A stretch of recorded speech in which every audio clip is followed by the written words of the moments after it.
It has been more than 6 months since the ethnic clash, which is now more of an external aggression and illegal infiltration, broke out on May 3 and several innocent lives and properties, what crores of rupees have been lost. The central government, instead of working towards finding a solution for the ongoing crisis in the state, surprisingly has conferred autonomous status for a period of 5 years from the academic years 2024 to 25 to 2028 to 2029 to Rayburn College, BSF, Gangpimol, Churachandpur,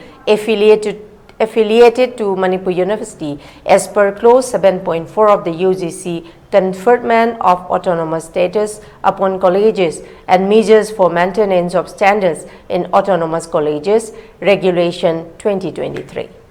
The autonomous status conferment